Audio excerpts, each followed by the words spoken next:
Light.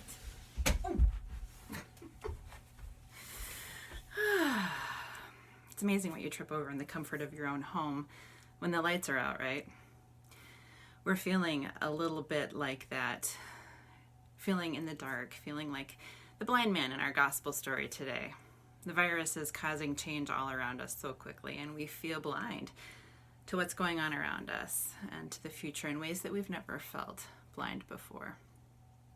We keep hearing it's a whole new world, and we do have to be thoughtful and vigilant about things that we've never had to think about before. But we're also spending a lot more time in a very familiar world, that of our own homes, and going deeper into that familiar world can also help us or cause us to see things that maybe we didn't notice before about each other. Maybe things that we appreciate, as well as things that drive us a little bit crazy. And those can present challenges of their own, and I'm here for you. Just call or text.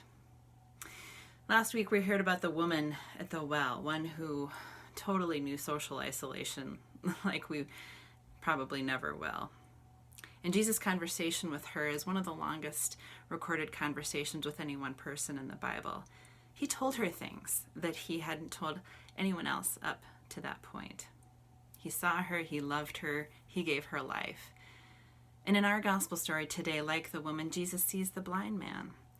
And unbeknownst to the blind man, Jesus spits into the dirt and wipes the man's eyes with it. When the waters of the Siloam finally washed it all away, his sight was restored. The man later was cast out from the synagogue, and Jesus came to him again. Jesus had no intention that this man feel such isolation and aloneness. You know, things haven't always been so easy for humankind. Our ancestors faced stuff like this many times over. Some of us may be overtaken by the virus. The rest of us will try to do as much as we can to prevent that. But many of us will live to remember these trying times. And with the dust and muck that we're in and God's holy spit, mom-like spit, God wipes our eyes. That which is in need, God restores with greater depth of vision than ever before. The man born blind sees, but not just with his eyes. He sees with his heart. He sees through the fear of the Pharisees to what they cannot, of who Jesus truly is. You know, in the midst of our anxiety, the best thing that we can do is to focus on our blessings and the gifts that we have received from the God that we know. And I am so grateful to Craig and to David and to Ethan, Joe and Grace for their words and pictures, reminding us and helping us see what we can be thankful for. That the sun continues to rise and set, that there are signs of spring all around us, the generous dedication of others who, even at their own risk, provide for our needs. But most of all, we are so grateful for the story of the Creator who made all of this and entered into human history time and time again, that we might know about the love and compassion and grace and future that God has for us. We have been born children of God. We are a family, and our community is also a gift. Without community, we could not survive, as much as we need food, shelter, and water.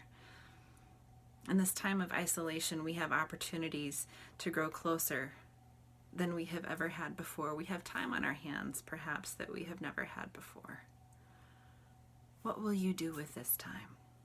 What can you do to reach out to each other in ways you haven't before?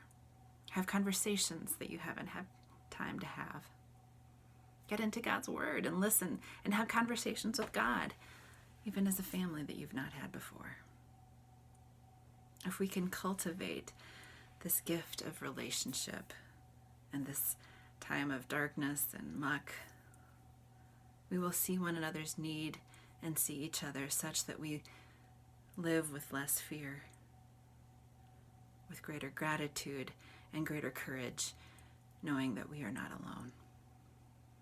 And so may we, like the blind man, come to our senses to see what we've never seen before, to trust like we've never trusted before. Be healed like we've never been healed before. And give thanks like we've never before. And in the midst of our aloneness, find that God is pursuing us actively with focus and attention, His grace and mercy to comfort us, to encourage us, and to carry us on to life. Amen.